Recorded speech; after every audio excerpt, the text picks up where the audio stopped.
Muhammad bin Husain I'lam rahimanallahu wa iyyaka anan nabiyya sallallahu alaihi wasallam qad a'lamaka iku merohno sapa mirsakno sapa nabi ka ing sira fi hadal hadis ing dalam ikhlas hadis anna Jibril saat temene malaikat Jibril alaihi salam innama sa'alan nabiyya sallallahu alaihi wasallam bi hadrati ashabi ana ing ngarepe sahabate para nabi innama arada mesti ngersakno sapa Jibril ayu alimahum ing yen to ngeruhna sapa Jibril ing para ashab amrodinihim ing urusan agamane para sahabat. Fayam bagi mongko saestu al muslimin apa ya alamu yang to ngerti sapa al muslimin hu ing amrodinihim. Terus pikirannya Syekh Al-Ajuri bahwa Jibril menanyakan Islam dengan niat mengertikan Islam kepada para sahabatnya Rasulullah sallallahu alaihi wasallam. Artinya Jibril itu buatan takok carane sugih ngoten. Saiki wong ketakok kiai iku salah alamat. Wong alim takoki carane sugih, carane dadi bupati, terus carane entuk dhuwit akeh. Wong alime dhewe ora titik dhuwit ditakoki. Kadang kula nggih sewani tiyang, Gus kula bojo kula kathah carane rukun piye. Wong kiyaine ora wani wae kok takoki carane rukun. Jadi intinya niku pertanyaan itu juga kita pelajari. Jibril niku tangklet urusan agama. Artinya yang perlu dingerteni itu urusan apa? Agama. Tapi kita punya masyarakat sing kadang tanya ini sesuatu yang sifatnya khadun nafsi. Terus kiai itu rapati seneng jabatan, kadang ditakoki tiyang carane dadi bupati.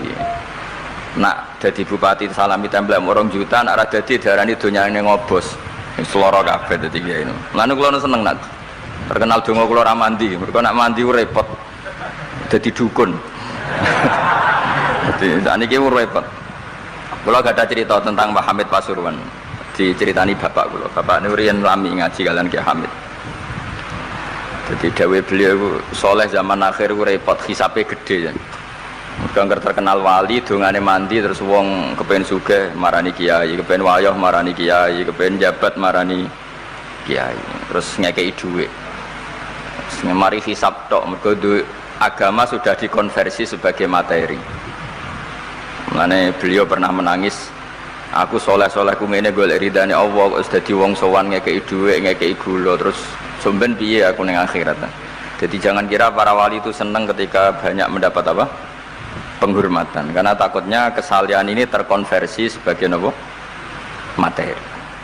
Apalagi orang sekarang itu, kalau orang dulu tanya kan jelas ya, yas'alunaka madza yunfikun. Kalau uangnya banyak tanya, kula kekno sinten. Kalau ahli falak ya tanya yas'alunaka anil ahillah, ketentuan tanggal penanggalan komaria itu gunane nopo ya Rasulullah. Kalau punya warisan ya tanya warisan. Jadi intinya semua yang ditanyakan itu urusan apa? Agama. Maka kata Imam Syekh Al-Ajuri seharusnya pertanyaan itu ya urusan agama, dan yang harus diketahui ya urusan agama. Maka orang Islam yang harus diketahui ya urusan agama. Terus kalau wau istifadah kalian ke Zuhur, memang di depan umum itu penting supaya tidak ada al-qila wal qol. Jadi ini kan diulang-ulang bi hadrati ashabi. Ini dalam ilmu hadis itu penting sekali supaya ilmu itu mutawatir. Karena kalau sampai untuk ijazah ke orang tertentu, mau aku tok sih dijazah, itu biasanya malah dibodoni. Kayak bakul, sampai tok sing tak kei diskon. Agar wong ya coba ngene. Mulane nek dilkon ijazah di depan umum berarti kondang. Ada khusus bahaya. Niku mesti klenik nih. Ngene ku kanca kula sak kelas kalian Gus Munib. Jadi orang itu, makanya saya ngaji itu pede di depan umum. Karena kalau salah ya dibenarkan Gus Zofur, kalau bener juga ganjarannya akeh. Tapi nak ngaji mbek wong loro dhewean iku terus kok cocokan. Nak salah aja kodo-kodo ya kan. Jadi memang ilmu itu suka yang mutawatir saya karena validitasnya jelas. Makanya dulu itu dikaji ya. Hadis kok enggak mutawatir itu enggak mutu. Paling firrut batil ulya tentu yang apa? Mutawatir. Dikatakan bi hadrati ashabi atau ketika Nabi khutbah. Apalagi pidato Nabi di hajatil apa? Wada. Sehingga hadis ahadi itu banyak yang masalah. Karena satu ada subjektivitas rawi. Kalaupun sahih itu ada subjektivitas rawi. Seperti yang diceritakan Gus Zofur tadi, Abu Dzar itu orangnya soleh, tapi punya subjektivitas kesolehan yang sangat individualistik. Sehingga beliau diasingkan sama Sidina Utsman di Robadah gitu. Karena apa? Kesalehannya ini bikin publik itu agak gaduh. Nggak kebayang kalau para sahabat itu ngikuti siapa? Abu Dzar. Karena ada kesalehan pribadi yang mengganggu kestabilan publik. Jadi Abu Dzar nanti kan diberi kesempatan pidato, seneng donya ora di duit rapopo, gak batik, gak popo, gak pidato, gak urip mau sediluk wae. Wah itu kan Pekalongan fakir kabeh. Wah ora iso gawe acara pengajian itu. Sehingga kesalahan-kesalahan pribadi itu ya dianggap Abu Dzar soleh, itu urusan beliau. Makanya komentar Imam Ghazali tentang Abu Dzar, faqad kana min ashabi Rasulillah man huwa a'lamu minhu wa man huwa awra'u minhu. Tapi ternyata tidak punya pilihan kayak Abu Dzar. Beliau itu nanam anggur saja nggak berani, karena takut sebagian anggur kalau terbeli pasti sebagian itu dipakai syaribul khamr. Jadi kira-kira Abu Dzar hidup sekarang nggak berani beli pulsa karena digoweanan kadang demenan macam-macam. Iya kira-kira nggak berani jual pulsa. Mungkin jual badik juga agak berani. Nak kanggo wong engkek kan terus dinggo ngerayu wong lanang juga berani kira-kira seperti itu. Nanti jual pulpen ya agak berani. Ya nak dituku santri gue ngaji, nak dituku mereka gue korupsi tanda tangan korupsi. Jadi, wah itu kalau jadi gerakan masif kan orang bisa mati semua itu. Masyhur itu khilafnya Abu Dzar dan Sayyidina Utsman radhiyallahu anhu. Jadi sehingga saya sendiri secara pribadi itu sering ikuti Mbah Mun yang ngendikan di depan publik. Meskipun saya sering, terutama Gus Yofur tentunya, sering dapat wasiat khusus. Tapi saya tetap lebih senang yang ngendikan di depan publik. Karena ukurannya lebih jelas. Ya saya ulang lagi, ukurannya lebih jelas. Satu, saksinya banyak. Dua, pasti itu ukuran umum. Cek sing cerdas, setengah cerdas. Tapi kalau ngendikan khusus kan, jadi kiai itu ya nak subuh aja kodok, itu kan nasihat campur ngenyak itu kan. Karena apa ya, itu kan agak-agak ngamuk tapi halusan itu. Jadi tapi kalau umum kan standarnya jelas apa? Standarnya apa? Jelas. Ya saya teruskan. Jadi bihadroti ashabi itu menurut saya kata kunci karena pentingnya mutawatir. Terus menyangkut pertanyaan tadi yang Gus Yofur hilang, nggak semua pertanyaan harus dijawab. Sebetulnya saya juga ngeritik, nggak semua yang diunek-unek sampean itu takok no. Kadang wong takok nasib Gus. Kita misalnya saya itu sering punya utang 1 juta, gak iso nyaur. Kadang wong takok, kalau diutang 1 miliar caranya nyaur piye? Wong kene diutang 1 juta error caranya nyaur kok ditakoki sak utangnya napa? 1 miliar. Kulo nu di santri, bojone niku 3 wong sugih. Kowe iku urang kesuwan kula takok carane ngrukono bojone. Ya kene bingung piye carane. Bojo sitok kowe kudu purek malah. Ditakoki bojo napa?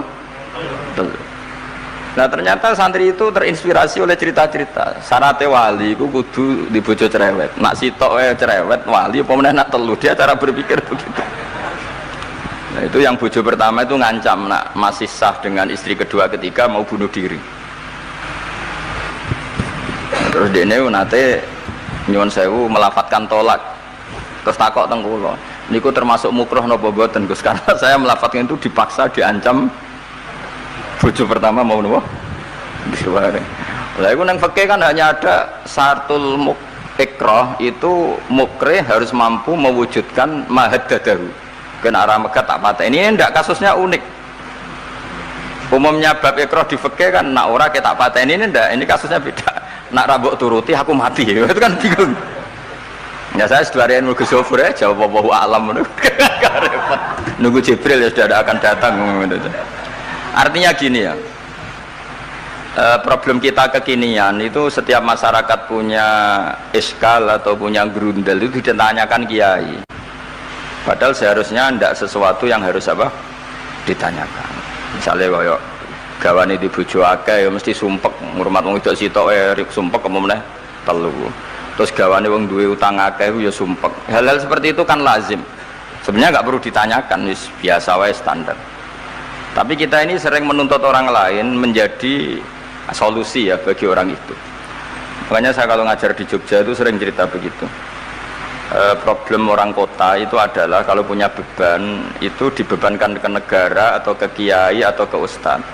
Padahal beban ini sebagai hukuman karena kesalahannya apa? Sendiri. Saya masih ingat betul ketika kasus Aid. Mbah Mun itu orang yang sangat syafiq li ummati, sangat syafiq lah, sangat syafaqah pada umatnya. Ketika ada seorang dokter peneliti obat Aid, itu sangat tertantang, dia sangat obsesi bisa menyembuhkan haid yang karena free sex ya, bukan karena ketularan. Saya ulang lagi, yang karena seks bebas, bukan karena ketularan. Itu tidak biasanya yai duka. Baru pertama itu saya melihat yai itu agak duka. Terus beliau tidak jawab, tapi setelah dokter itu pulang ngendikan begini, pangeran itu kadang ngersano kabeh iku ana sangsine, cara bahasa modern ana sangsine. Ya tujuane pangeran iku wong ben tobat, ben balik nang Allah. Jadi ana wong uripe ngawur diutang, ya sangsine wong urip ngawur diutang ben uripe apik.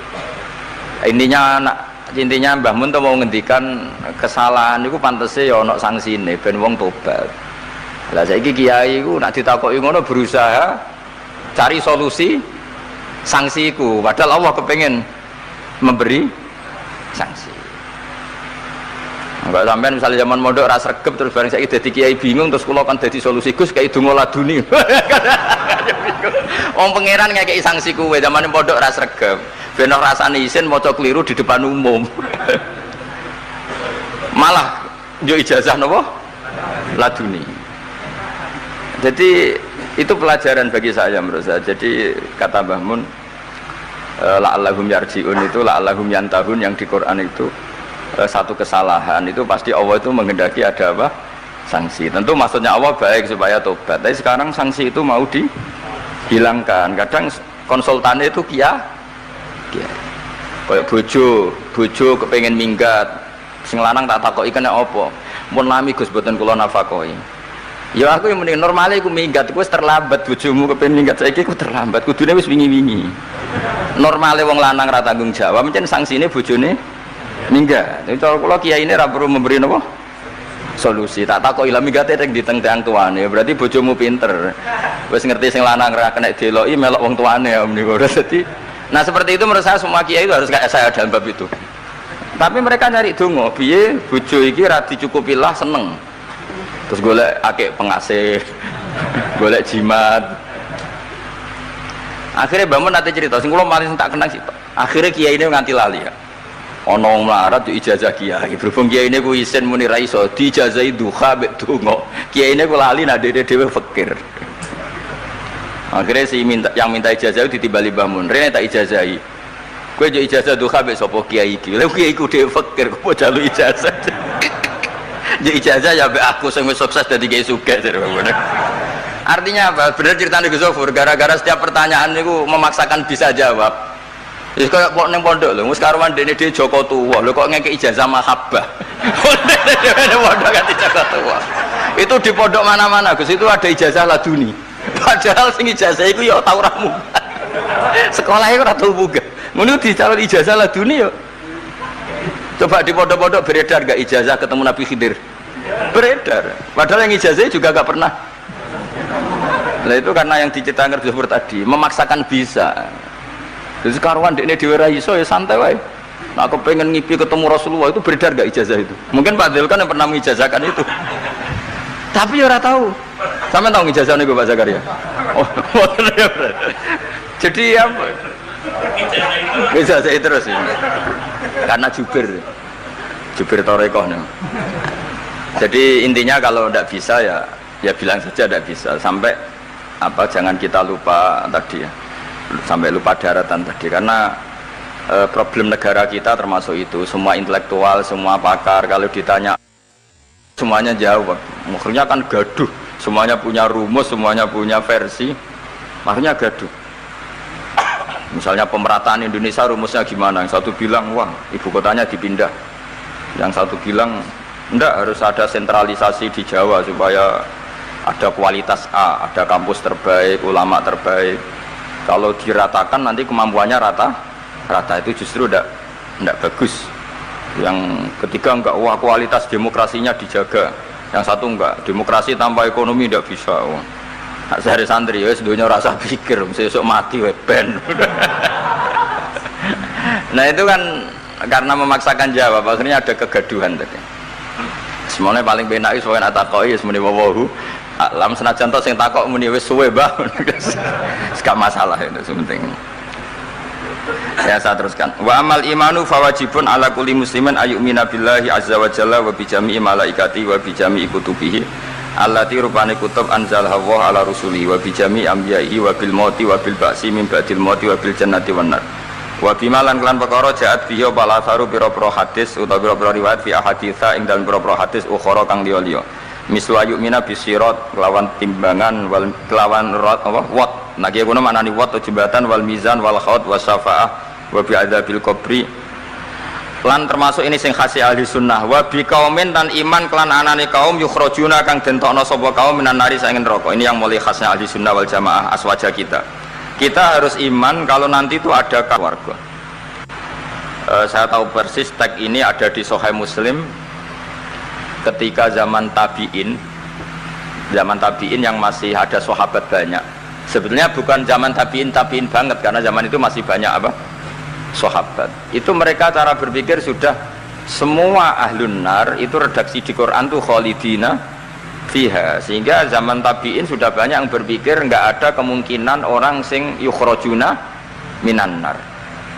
Sehingga terus ada kafilah, itu ada delegasi, ayo kita ke Medina, semoga kita ketemu sebagian ashabu Rasulillah. Sehingga cerita akhirnya ketemu beberapa sahabat. Di situ diceritakan ada Jabir, ada beberapa lah yang sahabat sepuh bahkan. Nah, terus si Jabir ini, sahabat Jabir ini cerita kalau itu memang ada di syafaati Rasulullah Shallallahu Alaihi Wasallam. Tapi satu kontingen ini yang tetap berpikiran tidak ada syafaat itu banyak. Alasannya semua cerita tentang ahlun nar adalah khalidina fiha. Ketika Jabir masih hidup itu ya sempat terjadi debat. Loh itu yang khalidina fiha itu amma ahlun nar alladzina hum ahluha. Memang dia berhabitat neraka, memang alamatnya neraka. Kalau orang mukmin atau orang muslim itu tidak punya alamat neraka, cuma dia singgah. Yang cari pengalaman apa tidak tahu, pokoknya dia itu singgah. Nah itu kan sehingga ini menjadi khas. Meskipun khas ini iskal, kita akan iskal karena itu di Quran tidak ada. Tidak ada, maksudnya nggak ada secara sorry yang menerangkan ada kaumin sing yukhrajuna minan nar. Makanya Syekh Al-Ajuri ngendikan ciri khas ahli sunnah adalah mengimani adanya kaum sing yukhrajuna minan nar. Karena itu zaman tabi'in sudah ada polemik. Tapi tentu kita yang mengimani itu. Tapi kalau ada yang tanya di semua Quran kalau masuk neraka itu khalidina fiha, itu dijawab apa? Amma ahlun nar alladzina hum ahluha. Memang dia spesifik ahli neraka, memang dia berpenduduk neraka. Alamatnya neraka, KTP-nya neraka, kakane neraka. Kalau kita ini ndak, KTP kita surga, mbah-mbah kita ahli surga. Karena alamat kita sebenarnya kan surga. Nabi Adam itu kan surga alamat. Makanya saya ngaji di mana-mana itu betapa baiknya agama ini. Karena kunci surga kita sudah dikasih tahu miftahul jannah. Sementara kita tidak tahu kuncinya neraka. Jadi kena mlebu neraka kebangetan gitu. Wong ora roh kuncine kok mlebu. Tapi jare kancaku, wah gak ono pintune Gus, langsung blesek. Ini problemnya itu. Tapi nek sampean mlebu neraka kebangetan. Karena yang kita punya kuncinya itu surga, kita tidak punya kunci neraka. Ono sing dikunci neraka, betul toh? Nah, harusnya kita nggak bisa masuk neraka karena nggak punya kuncinya. Jadi kalau nak maca hadis miftahul jannah la ya ilmu itu syukur kalau cek apike Kanjeng Nabi, wong kunci kok didudono. Itu kan luar biasa. Jadi orang memahami hadis itu. Saya ini tahadus bi nikmah, ini wong ada Gus Zofur, ini saya tasihkan. Wal asri demi masa, demi waktu. Saya ketika baca ayat yuridu wa bikumul yusra wala yuridu bikumul usra. Dengan ayat wal asri demi waktu. Itu memang luar biasa Islam itu. Coba ya, kita baca kalimat tauhid itu kan hanya butuh waktu setengah menit, mungkin tidak ada la ilaha illallah muhammadur rasulullah. Waktu yang sesingkat itu bisa menghapus kekafiran di masa lalu. Jadi misalnya orang kafir 70 tahun itu terhapus kekafirannya hanya dengan singkat melafadzkan la ilaha illallah muhammadur rasulullah. Dan waktu pas dia melafadzkan syahadat ini momen paling dikenang ketika nanti di akhirat. Wal asr demi waktu. Jadi artinya apa? Momen terbaik kita adalah ketika melafadzkan itu. Dan kalimat itu mudah dan sah asal belum yughorghir, belum kelerek-kelerek, sah. Dan tanpa syarat. Misalnya sholat tidak butuh suci, butuh nutupi aurat, butuh melakukan rukun dan syarat. Syahadat enggak. Lau talaffadhu kafirun bihadi syahadah, mesti apa sohat hadi syahadah. Padahal kafir orang adus ijek junub, itu langsung sah. Betapa mudahnya agama ini, kalimat yang menyelamatkan orang-orang dari neraka kemudian nggak banyak prosedur untuk menjadi sah. Nah ini saya cerita ya, betapa agama ini mudah ya kan, kalimat yang bisa menghilangkan kekafiran kemudian tidak banyak syarat. Coba kalau kamu mau sholat, syaratnya kan macam-macam, mau zakat, syaratnya macam-macam. Tapi kalau mau bersahadat, orang kafir kalau bersahadat itu ada syaratnya enggak? Ya syahadat saja. Yaitu wal asr, demi waktu. Betapa Islam itu menghormati waktu, momen paling penting tentu kenangan kita adalah baca apa? Syahadat. Sehingga setiap Nabi ditanya iman atau Islam, tadi kata Gus Zofur gak boleh dipisahkan ya. Ukurannya antas syahadah alla ilaha illallah wa anna muhammadar Rasulullah. Ya saya teruskan ya. Jadi khasnya kita adalah meyakini wa biqaumin yukhrajuna minan nar, lan kita kudu yakin anane kaum yukhrajuna kang den tokno sapa kaum minan nari sangen neraka fayudkhuluna mongko den lebokno sapa inubi ahlul haq min ahlil ilm. Atau yang mirip-mirip ini yang diimani oleh ahlul haq min ahlil ilm. Wa hadubia ahlul ahwa wal bidah, meskipun diingkari oleh ahlul ahwa wal bidah. Jadi satu keyakinan sing diyakini Imam Ghazali, ulama Azhar, ulama ahli sunnah, meskipun keyakinan itu ditolak oleh ahlul ahwa wal bidah wad dolalah. Mimman sangking wong hadzara kang medekno nak ing kita hum ing man sapa annabiyyu. Jadi bacanya mimman hadzarana humun nabiyyu. Mimman sangking wong hadzara kang ngekei peringatan medekno. Maksudnya Nabi mewarning kita, memperingatkan kita agar takut mereka. Mimman sange wong hadzara kang medekno nak kita hum sangka man sing dolalah wau sapa Nabi sallallahu alaihi wasallam wa hadzarona lan medekno nak kita hum ing anut man sing dolalah wau sapa sahabat para sahabat wa tabiun lan sing para anut lagu maring sahabat biasanin wa ulamaul muslimin lan yang memberi perangan itu para ulama-ulama Islam. Ya, terus kita harus menghindari perilaku tertentu yang perilaku itu zaman Nabi sudah sangat diperingatkan. Misalnya yang masyhur itu Khawarij. Khawarij itu kelompok yang sangat soleh secara zahir. Yes, ibadahnya kata Rasulullah laisa siyamukum kasiyamihim wa qiyamukum kami qiyamihim. Jadi puasa kamu sahabat enggak sehebat puasanya orang apa? Khawarij. Ibadah kamu enggak sebanding ibadahnya Khawarij, tapi mereka sangat biadab. Ya murukuna minaddin murukosahmi minar ramiyah yaqra'unal Qur'an la yujawizu hana jiro. Dan diantara kesolehan yang berlebihan ini kata Nabi apa? Yuqatiluna ahlal Islam wala yuqatiluna ahlal ausan. Kalau dijak musuhi sesama Islam semangat, tapi dijak musuhi yang jelas salah ndak semangat. Ini kelompok sing haddarona humun nabiyyu, kelompok yang kita diperingatkan Nabi untuk sangat apa menghindari. Karena logikanya jelas ya, orang yang kafir saja inginnya Nabi menjadi muslim dengan diajarkan syahadat. Tapi ini orang yang sudah muslim, seleranya Khawarij, dikeluarkan dari Islam. Tahlilan kafir, kuburan kafir, nyekelake kafir, apa saja menjadi kafir. Ini pertanyaannya kan, inginnya seorang Nabi itu kan tentu dari kafir menjadi muslim. Ini yang sudah Islam menjadi kafir. Maka cerita-cerita di beberapa ulama, ini kenangan saya ngaji di sini. Ini sekaligus cerita penutup.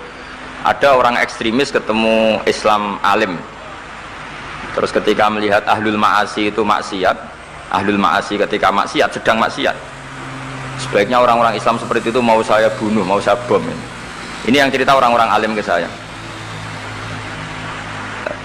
Terus kata si orang alim tadi, lau annahum matu, kalau mereka benar-benar mati final maksiyah itu aina masiruhum, lalu mereka kemana? Si yang keras tadi bilang ilanar, karena mereka mati apa final maksiyah. Terus jawabnya yang alim tadi, akan adzalika muradan nabi, apa umat Islam mati kemudian min ahlin nar itu yang dikehendaki Nabi? Untungnya ya si ekstremis tadi agak alim. Ya enggak, Nabi inginnya umatnya itu ya mati tidak masuk neraka. ya sudah jangan bunuh sekarang, kasih kesempatan apa? Tobat. Untungnya si yang ekstrim ini termasuk min ahli ilm, dia nerima konsep itu, nerima. Itu jadi pelajaran dialog kealiman. Dan kita menjadi moderat bukan karena liberal atau sekuler. Memang kita baca hadis-hadis misalnya inna wuha yabsutu yadahu billail yatuba musiun nahar wa yabsutu yadahu bin nahar yatuba musiul lail. Allah yang Tuhan saja inginnya itu menunggu tobatnya mereka, bukan mengakhiri mereka dalam keadaan tidak tobat. Jadi ini supaya jadi paham, menjadi khas kita. Ya Allah yang Tuhan saja inginnya kan menunggu tobatnya mereka, bukan malah tobat itu kita hentikan ya dengan dibunuh ketika maksiat. Itu artinya kan kita tidak memberi kesempatan tobat. Sama sih ingat Mbah Mun sering cerita ke saya, aku corokon mileh, kata beliau, aku corokon mileh iku ya ora pati seneng ono terlalu tegas, terlalu apa, mergo Allah wae ngekei kesempatan. Ya tadi, logikanya kan Allah saja, misalnya Allah Ta'ala selalu membuka tangannya di malam hari supaya yang tadi siang maksiat tobat di malam hari. Terus Allah membuka tangannya di siang hari supaya yang tadi malam maksiat tobat. Intinya Allah Ta'ala itu menunggu tobat, bukan menghentikan asbabit taubah. Sehingga tradisi guru-guru kita, ya utamanya Mbah Mun, itu sama siapa saja baik, bukan karena baik sama orang fasik, bukan, tapi implementasi dari menunggu tobatnya orang fasik. Dan tentu itu butuh apa, tarbiyah, butuh syafaqah, butuh kasih sayang, butuh. Saya masih ingat ketika beliau baca kitab di karangannya Imam Sa'roni itu Tambihul Mukhtarin, itu diantara madzhab Imam Sa'roni itu al-hikmah dolatul mu'min, itu beliau juga menambahkan wal fasik dolatul mu'min. Bukan sekedar al-hikmah dolatul mu'min, tapi al-fasik juga dolatul mu'min. Karena ketika seorang mukmin fasik ini seperti barang yang hilang, dia tercerabut dari akarnya, yaitu akar keimanan dan keislaman. Maka kita-kita, kata Imam Sa'roni, kita-kita sebagai orang soleh harus menemukan mereka atau mengambil mereka untuk kembali. Jadi ini komitmen kita sebagai murid Mbah Mun, sebagai murid Syekhina Al-Alamah Kiai Maimun, supaya orang itu terbiasa seperti sifatnya Allah. Itu kan diulang-ulang, takhallaku bi akhlaqillah. Padahal jelas di Quran, ya qul ya ibadiyalladzina asrafu ala anfusihim la taqnatu mir rahmatillah. Dan Allah masih memanggil wa anibu ila rabbikum, ayo kembali, ayo kembali. Kan enggak fair. Allah yang Tuhan saja, yang Al-Ghaniyul Mutlaq menyuruh mereka kembali, kemudian kita mengusir mereka. Jadi lewat ngaji ini ya itu tadi, makanya kita iman wa biqaumin yukhrajuna minan nar. Artinya bahkan di akhirat yang notabene sudah ada amal, itu saja inginnya Allah sama orang Islam kaumun yukhrajuna minan nar, bukan malah diblesno gitu. Lah ya akhirat yang notabene sudah nggak ada amal, itu saja kaumen yang mukmin, apalagi tahu mondok, apalagi grup hima itu, tapi rasa moron rokok, kalau pesene rasa moron rokok, itu inginnya itu yukhrajuna minan nar. Makanya kalau baca hadis itu harus ada zauq, selain ilmu itu harus ada zauq. Betapa syafaqatu Rasulullah sallallahu alaihi wasallam, inginnya semuanya itu yadkhulunal jannah. Kalaupun ada yang masuk neraka, yang orang Islam tuh, tetap obsesi Rasulullah, cita-cita beliau adalah yukhrajuna minan nar. Makanya masyhur itu wala sawfa yu'tika rabbuka fatardo, jawe Nabi bi la ardo wa wahidun min ummati finnar. Saya tidak akan ridho ya Allah, tidak akan puas wa wahidun min ummati finnar, satu dari umatku min ummatil ijabah minan nar. Makanya saya setuju dengan saya Al-Ajuri, kita sebagai ahli sunnah diantara khasnya apa? Iman adanya kaum sing yukhrajuna minan nar. Pun ya ngoten sampai waduh kok dibaca Arabnya saja. Nah ini nurut bagus. Mimman khadzarona tadi siapa? An-Nabi. Mimman saking wong khadzaro kang ngekei peringatan medekno nak kita hum ing sangka gerakane man mau sapa An-Nabi sallallahu alaihi wasallam. Saterusé terus wa ulama muslimin wa yu'minu bil qadar khairihi wa syarrihi wa yabra'u mimman lam yu'min bil qadar. Kita harus terbebas, macam terbebas itu gak urusan sama orang yang tidak iman bil qadar khairihi wa syarrihi, kama tabara kaya oleh lebaran sapa Ibnu Umar minhu mimman lam yu'min bil qadar.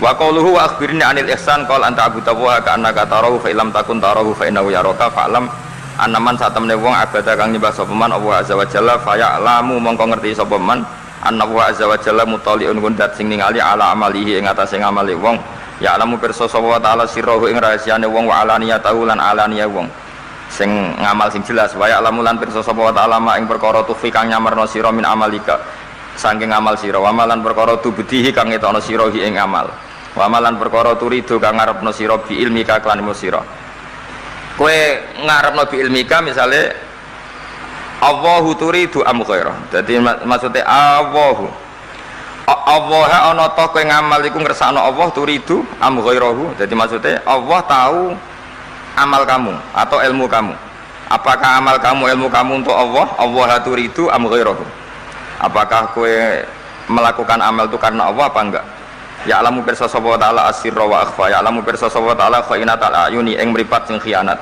wa amalan perkara tufi kang nyimpen apa suduru apa dodo ya'lamu pirsa sapa ta'ala ing perkara antum kang sira kabeh ku alihi ngatasé ma fahdaru mongko wedi sira kabeh ing Allah mesti wedi Allah dengan makna mendekat ke Allah faman mongko te sapane wong roa iku jaga sapa man hadhihi ing ikilah halah hadhil halah atau hadhil ya wa hadhil halah perilaku ini bikal bihi lan atine man wabi niku ya nopo Pak niku faman ra'a hadhihi biqalbi wa ya'lamu lan ngerti sapa wong hu ing iki khasya mongko wedi sapa man menawa azza wa jalla wa khafahu lan wedi sapa wong Allah wa abadahu kama lan nyembah sapa wong hu ing Allah kama amara kaya oleh merintah sapa wong ing man fa ing kunta mongko lamun ana sira an hadil muraati sange iki lang ngrekso ati nak dipirsani Allah ana iku fi ghaflatin ing dalem lali fa innahu mongko satune Allah taala ku ya ora kamirsani sapa wa kang sira summa ilaihi mongko nuli maring Allah sarasan marjiuka te bali sira fayunabdu ka mongko nyritakno sapa kang sira bima kunta kelawan barang sing apa wae ngamal tak malu nglakoni sira ku ing man fahdar mongko wedi sira al ghaflata ing lali fi ibadatika ing dalem oleh nyembah sira iya ing Allah wa'budhu lan nyembah sira ing Allah kama amraka kaya oleh merintah sapa kang sira la kama turidu ora kok kaya sing mbok karepno dadi nyembah Allah sebagaimana perintahnya bukan seperti yang kita inginkan wasta'in lan jaluk tulung sira bihi lan Allah wa atasim lan tetanggena sira bihi lan Allah fa innahu mongko satemene wa ta'ala iku layak tok ora bakal mutus hubungan sapa Allah utawa ora bakal mutus rojak sapa Allah man ing wong lajak kang ngungsi sapa man ilahi maring Allah Allah tidak akan memutus harapan orang sing mengungsi ke Allah maksudnya Allah akan selalu menuruti harapannya toh wakot dominalan hale teman-teman wis nanggung sapa wa ta'ala liman kedhe wong eta soma kang cecekelan sapa man bi iklan Allah nanggung ayah diaku ing yen to nunjukna sapa Allah ing man ila siratal mustaqim maring dalan sing jejeg kita tahu Syekhina sering cerita sering motivasi apa walladzina jahadu fina lanahdiyannahum subulana asal kita serius ila Allah pasti Allah akan menunjukkan jalan